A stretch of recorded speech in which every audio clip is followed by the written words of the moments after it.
கேரள சினிமாவில் நடிகை ஸ்வேதா மேனன் மீது ஒரு வழக்கு பதிவு செய்யப்பட்டுள்ளது. அந்த வழக்குக்கான காரணம் என்ன அப்படின் பொழுது, நிதி ஆதாயத்திற்காக இவர் மோசமான படங்களில் மோசமான விளம்பரங்களில் நடித்தார் அப்படின்ற ஒரு விஷயம். அது ஸ்வேதா மேனனுக்கு எத்தனை பேருக்கு தெரிஞ்சிருக்குன்னு தெரியல. தமிழில் அவங்க அறிமுகமான படம் வந்து சிநேகிதியே, அப்புறம் நான் அவன் இல்லை, அது அரவான், அதெல்லாம் பண்ணியிருக்காங்க. அதை தாண்டி கேரளா எப்படி விநாயகன் ஒரு பரபரப்பான ஆளா, அதே மாதிரி நடிகையில் ஸ்வேதா மேனன் ஒரு பரபரப்பானவர். வந்து இப்போ என்னத்துக்கு இப்போ வந்து எப்போ நடித்த விளம்பரம், எப்பயோ நடித்த படங்கள், அதுக்கு இப்போ கொண்டு வந்து எர்ணாகுளம் நீதிமன்றத்தில் ஒருத்தர் வந்து ஒரு பொதுநல வழக்கு போட்டு போலீஸ் போய் உத்தரவிடுங்க அப்படின்னு சொல்லும்போது ரெண்டு விதமான ஒரு விமர்சனங்கள் வருது. ஒன்று வந்து ஸ்வேதா மேனனுடைய வெற்றியை திட்டமிட்டு தடுப்பதற்காக இது ஒரு சதி வேலை அப்படின்னு. இன்னொரு தரப்பு என்னன்னா, இந்த பெண்கள் பழமைவாதிகள்லாம் இருப்பாங்கல்ல, அவங்க என்னன்னா, இல்லை இது கரெக்டான இதுதான், வந்து இந்த லேடியை அடக்கவே முடியல, இது பாட்டுன்னு ஏதாவது ஒன்று பண்ணிக்கிட்டே இருக்கோம், இது சரியான முடிவு தான் அப்படின்னு ரெண்டு விதமான விமர்சனங்கள். இதில் அதிகப்படியாக கவனிக்கக்கூடிய ஒரு விமர்சனம் என்னன்னா, இவருடைய வெற்றி வாய்ப்பை தடுப்பதற்கான ஒரு வழியை தான் கையாண்டு இருக்கிறார்கள் அப்படின்ற ஒரு விஷயம். இது எல்லாம் அங்கே பேசுறது தான். அதை தாண்டி நீதிமன்றம் இந்த வழக்கை எடுத்துக்கிச்சு உத்தரவு கொடுத்தாச்சு. வந்தது யார் இந்த ஸ்வேதா மேனன், என்ன அவங்க வெற்றியை தடுக்க பார்த்தாங்க. இப்போ இந்த அம்மா நம்ம நடிகர் சங்கம் இருக்குல்லைங்களா, இங்கே தென்னிந்திய நடிகர் சங்கம், அதே போல் வந்து கேரளாவில் அம்மா அந்த நடிகர் சங்கத்துக்கு பேர்.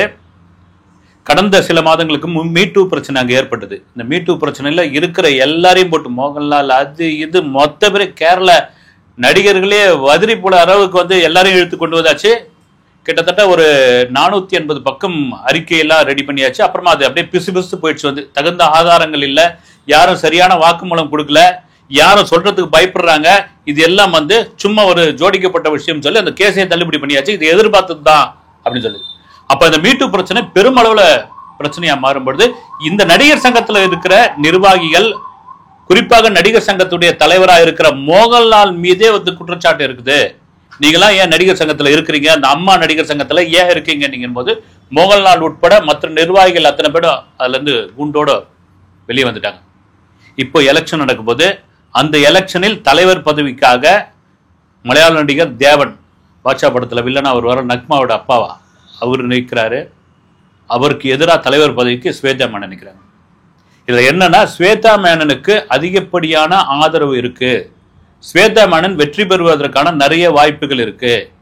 ஸ்வேதா மேனன் இங்க நடிகர் சங்கத்துடைய அம்மா நடிகர் சங்கத்துடைய தலைவராக மாறினால் நடிகைகளுக்காக போல்டா குரல் கொடுப்பாங்க, எந்த ரேஞ்சில் வேணாலும் இறங்கி அவங்க வந்து தன்னுடைய எதிர்ப்பை வெளிப்படுத்துவார்கள். அப்படின்னால ஒட்டுமொத்த பெண்களுடைய ஓட்டு, ஒட்டுமொத்த நடிகைகளுடைய ஓட்டு அவருக்கு கிடைக்கும் அப்படின்பொழுது இது திட்டமிட்டு கொண்டு வந்து சேர்க்கப்பட்ட வழக்கு அப்படின்னு ஒரு புறம்.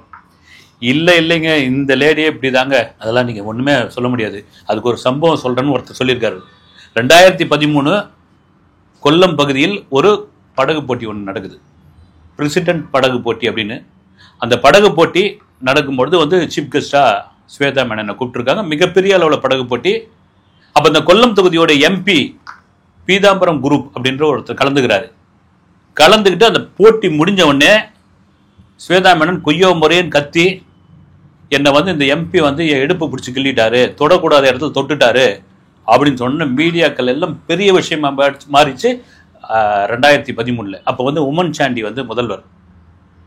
என்னையா இது இப்படின்னு கேட்கும்போது, இல்லை என்னை வந்து தொடாத இடத்துல தொட்டது என்னங்க அப்படின்னு அந்த பீதாம்பரம் குரூப் இருக்காரு இல்லையா, அவருக்கு வயசு வந்து 71. அவர் கொஞ்சம் பதறியே போயிட்டார். வந்து அவர் நான் எந்த விதமான இதுவும் நான் வந்து எந்த விதமான தொடுதலும் நான் பண்ணவே இல்லை, இது அப்பட்டமான பொய், இந்த பொய்யை ஏன் கொண்டு வந்து சேர்க்குறாங்கன்னு தெரியல, இதுக்கு ஏதாவது ஆதாரம் இருக்கா, ஏதாவது வீடியோ இருக்கா அப்படின்போது இல்லை, இது வந்து என் மீது நடத்தப்பட்ட ஒரு வன்முறை தாக்குதல். யாரு? ஸ்வேதா மேனன். வந்து மகளிர் அமைப்பெல்லாம் ஒன்று சேர்ந்தது, கண்டன குரல்கள்லாம் வந்தது, போய் கம்ப்ளைண்டே கொடுத்துட்டாங்க. கொடுத்த போது அவர் வந்து சொல்ல ஆரம்பிச்சாரு, என்னுடைய வயது என்ன, என்னுடைய அனுபவம் என்ன, குரூப் ஏன் இப்படியாப்பட்ட ஒரு விஷயம் எனக்கு ரொம்ப தலைகுனிவா இருக்கு அப்படின்னு. அப்போ வந்து முதல்வர் இந்த பெரும் விஷயமா மாறின போது உமன் சாண்டி அந்த சமயத்தில் என்ன சொல்றது, அது யாரா இருந்தாலும் உண்மைன்னு நிறுவனம் ஆயிடுச்சுன்னா தக்க நடவடிக்கை எடுக்கப்படும் அப்படின்போது, ஏதாவது நீங்க குற்றம் சாட்டும் போது ஏதாவது ஒரு ஆதாரத்தை கொடுக்கணும்ல, அதான முறை. அப்ப இங்க ஆதாரம் போலீஸ் கேட்கும் போது இல்லை, வாய் வழியா சொல்றது தான். யாராவது பார்த்தாங்களா அப்படின்னா யாரும் பார்க்கலன்ட்டாங்க. இன்னும் கேட்டா இவங்க அந்த நடிகையோட பக்கத்துலயே அந்த எம்பி நிக்கலன்ற மாதிரியான ஒரு விஷயம் இருக்குது. அவங்க போய் அந்த கொடுத்த கம்ப்ளைண்ட்டை வாபஸ் வாங்குறாங்க. வாபஸ் வாங்கும்பொழுது ஸ்வேதா சொன்னதாக வந்த தகவல் என்னன்னா, அவர் ஒரு 70 வயசுக்கு மேலே ஒரு பெரியவர், அவர் மேலே வந்து ஏன் ஒரு கேஸை கொடுத்து எனக்கு பண்ணது ஒன்றா இதுதான், ஆனால் எனக்கு மனசாட்சி கேட்கல, அதனால வந்து நான் வந்து வித்ட்ரா பண்ணிட்டேன் அப்படின்னு இந்த பரபரப்பு. இது மட்டும் இல்லை, நிறைய பரபரப்பு உண்டு. குறிப்பாக செக்ஸ் மாத்திரை விளம்பரம். அந்த விளம்பரத்தில் மிக மோசமான ஒரு உடை அணிந்து நடித்த பொழுது அங்குள்ள பலர் வந்து எதிர்ப்பு தெரிவிச்ச போது சில பெண்கள் அமைப்புலாம் வந்து ஏன் நடிக்கக்கூடாதா, அந்த மாத்திரை போட்டுக்கிறவங்க ஆம்பளை தானே, அப்ப ஏன் நடிக்கக்கூடாது இவங்க அப்படின்ற மாதிரி ஒரு ஆதரவு குரல் கிடைச்சது. இதெல்லாம் மீறி ஸ்வேதா மேனன் எது பண்ணாலும் அது பரபரப்பு தான். துணிச்சனால ஒருத்தர் வந்து ஒரு கட்டத்தில் நீங்க வந்து ஏன் இப்படி ஆபாசமா நடிக்கிறீங்க அப்படின் போது, தேவைப்பட்டால் சென்சார் அனுமதிச்சால் நான் நிர்வாணமா கூட நடிப்பேன், இது யார் நீங்க கேட்கறது, ரெடியா நீங்க அப்படின்னு சொல்லி ஒரு பரபரப்பை ஏற்படுத்துறோம்.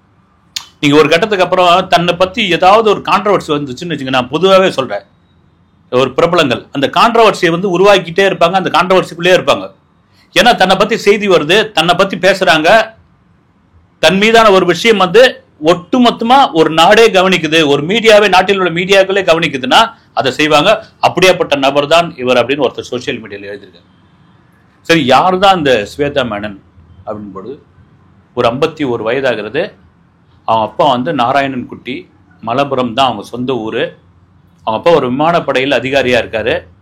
விமானப்படையில் ஒவ்வொரு ஊராக மாற்றிக்கிட்டே இருப்பாங்கல்ல, அப்படி சண்டிகரில் இருந்தபோது பிறந்த மகள் தான். கிட்டத்தட்ட 6 லாங்குவேஜ் தெரியும். ஹிந்தி ரொம்ப சரளமாக பேச தெரியும். ஹிந்தியில் தான் முதல்ல ஸ்வேதா மேனன் வந்து அறிமுகம். வந்து பெரிய வாய்ப்பு ஒன்றும் கிடைக்கல. அதுக்கப்புறம் நிறைய அந்த அழகி போட்டிகள்லாம் இருக்கு இல்லைங்களா, அந்த அழகி போட்டிகளில், அது உள்ளூர் போட்டியாக இருக்கட்டும், வெளியூர் போட்டியாக இருக்கட்டும், வெளிநாடு போட்டியாக இருக்கட்டும், எல்லா அழகி போட்டியிலும் போய் கலந்துக்கிறது. ஒரு கட்டத்தில் வந்து ஐஸ்வர்யா கலந்துக்கிற ஒரு போட்டியில் ஸ்வேதா மேனனும் கலந்துக்கிட்டு தனக்கு தான் அழகி பட்டம் அப்படின்னு நினைச்சிட்டு இருக்கும்போது 3வது இடம் கிடைத்த போது அதுலேயே ஒரு கான்ட்ரவர்சி அடிச்சாங்க. அது மாதிரி எதற்கும் பயப்படாத ஒரு நபர் வந்து, எதை பத்தியும் கவலைப்படாதவர். ஸ்வேதா மேனனுடைய உச்சக்கட்டமான எதிர்ப்பு எங்க வந்து பெண்களே, இங்க கேரளாவில் வந்து ஒரு படித்த ஊர் வந்து, அங்க வந்து சில விஷயங்கள்லாம் ரொம்ப இந்த மாதிரி பழமையான விஷயங்கள்லாம் வந்து ஒரு இதுவாக எடுத்துக்க மாட்டாங்க. அவங்களே வந்து பெண்களே வந்து, ஏமா நீ இப்படியாப்பட்ட ஆளா, நீ இது செய்யறதுக்கு எப்படியாப்பட்ட உனக்கு ஒரு மனசு இருந்தது அப்படின்னு கடுமையானது. அதுக்கு ஒரு கம்ப்ளைண்ட் வழக்கம் பதிவு செஞ்சாங்க. என்னன்னா, களிமண்ணு அப்படின்னு ஒரு படத்துல ஸ்வேதா மேனன் நடிச்சுட்டு இருக்காங்க. கர்ப்பிணி, நிஜத்திலும் கர்ப்பிணி, படத்துல வந்து கேரக்டரும் கர்ப்பிணி. அப்படி நடிச்சுக்கிட்டு இருக்கும்போது படம் வந்து ஷூட் எடுத்துக்கிட்டு இருக்காங்க. கொஞ்சம் தாமதமாக ஷூட் எடுத்துக்கிட்டு இருக்காங்க. நிறை மாத கர்ப்பிணியாகி பிரசவ டேட் கொடுக்குறாங்க, வந்து தேதி இந்த தேதியிலன்னு. அப்ப அந்த படக்குழுவுக்கு அந்த படத்தின் காட்சி பிரகாரம் வந்து ஸ்வேதா மேனன் குழந்தை பிறக்கிற மாதிரி ஒரு காட்சி. நீங்க என்ன பண்ணுங்க, என் பிரசவத்தை நேரடியாக காட்சிப்படுத்தி அதை வந்து பயன்படுத்திக்கின்றாங்க. அந்த டீமுக்கே பெரிய நீங்க பயன்படுத்திக்கின்றாங்க. எங்க கரும்பு தின்ன கூலியா, இந்த ஒரு விளம்பரமே போதும், இந்த கான்ட்ரவர்சிக்கே வந்து படம் இதுவாயிடல. அதே போல சொன்னபடியே அந்த பிரசவ காட்சியை நேரடியாக எடுத்து படத்தில் சேர்க்கப்படுகிறது.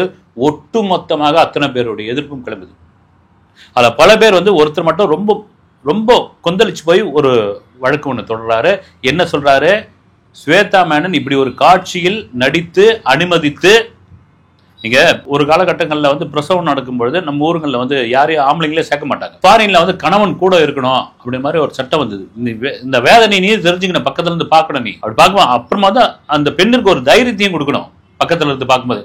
அது இந்தியாவிலேயும் வந்துருச்சு. வந்து இந்தியாவில் கணவன் மட்டும்தான் அனுமதி உண்டு. ஆனால் ஒரு திரைப்படத்திற்கான காட்சியை எடுத்துங்கன்னு சொல்லும்போது அது எவ்வளவு பெரிய ஒரு தாய்மையும் பெண்மையும் அசிங்கப்படுத்துற விஷயம், இது எப்படி ஏத்துக்க முடியும் சொல்லி ஒரு வழக்கு தொடர்ந்தாங்க. அதை பத்திலாம் கவலையே படல, ஐ டோன்ட் கேர் அப்படின்னு தூக்கி அடிச்சாச்சு. ஆனால் பாலிவுட்ல அப்படி 2-3 படங்கள் இதெல்லாம் நடிச்சுட்டு இருக்கும்போது ஸ்வேதா மேனனுடைய என்ட்ரியை வந்து 1997 அனஸ்வரம் அப்படின்ற ஒரு படத்துல தான் அறிமுகமாகுது, மம்முட்டி கூட ஜோடியா.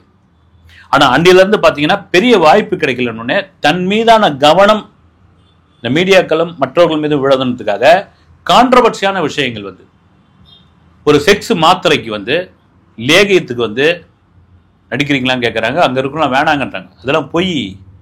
இது மன ரீதியான ஒரு விஷயம், வந்து உளவியல் சார்ந்த விஷயம். செக்ஸ் நடிக்க மாட்டேன் பொழுது நான் நடிக்கிறேன், எனக்கு எவ்வளோ கொடுப்பீங்க அப்படின்னு சொல்லி படும் மோசமான ஒரு உடை அணிந்து நடித்து அந்த லேகியமும் அந்த மாத்திரையும் அவ்வளோ விற்பனையாயிருக்கு. இப்போ அதையும் எடுத்து அந்த புகைப்படத்தையும் ஆதாரமாக கொடுத்துருக்காங்க இவ்வளோ காலம் பொறுத்து. அதெல்லாம் தாண்டி நான் இந்த தேர்தல், இந்த அம்மா நடிகர் சங்க தேர்தல் ஜெயிச்சு விடுவேனோ என்ற பயம் ஒரு பக்கம் இருக்குதுன்னு அவங்க ஒரு பக்கம் சொல்லியிருக்காங்க.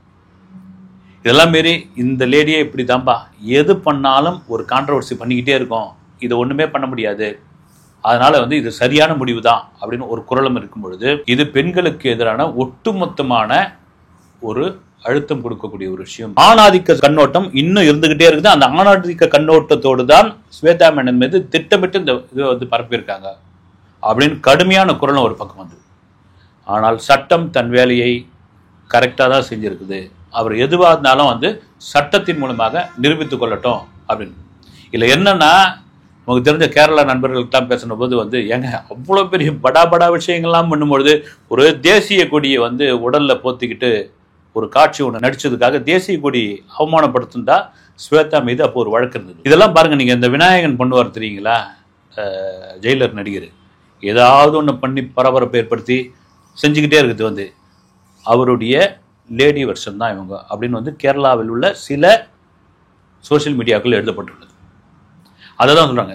இதெல்லாம் தாண்டி சரி வரட்டுமே, அவங்க தான் வரட்டுமே, உட்காரட்டுமே, உட்கார்ந்த பிறகு ரைட்டு, எங்க அம்மா நடிகர் சங்கம் ஜெயிக்கட்டுமே, ஜெயிச்சு நிற்கட்டுமே, என்னதான் பண்ணிடுறாங்கன்னு பார்த்துடலாம். அங்கேயும் ஒரு சலசலப்பு, ஒரு பிரச்சனை வரும்பொழுது ஆட்டோமேட்டிக்காக வெளியே தானே போட்டுருவாங்க, நடிகையிலே அதுக்கு எதிராக தானே மாறுவாங்க அப்படின்னு ஒரு குரல் இருக்குது. ஏன் நீங்க பயப்படுற மாதிரி இருக்குன்னு, இது பயமே கிடையாது அப்படின்னு. ஆனால் இந்த தேர்தலில், அது குறிப்பாக இந்த நடிகர் சங்க தேர்தலில், மலையாள நடிகர் சங்க தேர்தலில் இந்த வழக்கு இருப்பதால் ஸ்வேதா மேனன் தொடர்ந்து அதை தேர்தலில் நிற்க முடியுமா? அப்படி நின்றால் அவருக்கு இந்த இது வெற்றி வாய்ப்பாக மாறுமா? இல்லை இது பின்னணியில் ஒரு பெரிய அரசியல் பின்புலம் இருக்கிறதா? ஒரு கம்யூனிசம் பேசக்கூடிய மாநிலத்தில் இப்படி பெண்களுக்கு எதிரான ஒரு விஷயத்திற்கு இப்படி கொண்டு சேர்க்கிறாங்களே அப்படின்ற மாதிரியான ஒரு எதிர்ப்பலையும் வருது. இதுவும் ஏறக்குறைய அங்க இருக்கிற முதல்வர் பினராயி விஜயன் அளவுக்கு போயிருக்குது. அடுத்து என்னென்ன கட்டங்கள் நடக்கும் என்பதை தொடர்ச்சியாக பார்ப்போம். அடுத்த வீடியோவில் சந்திக்கிறேன். நன்றி.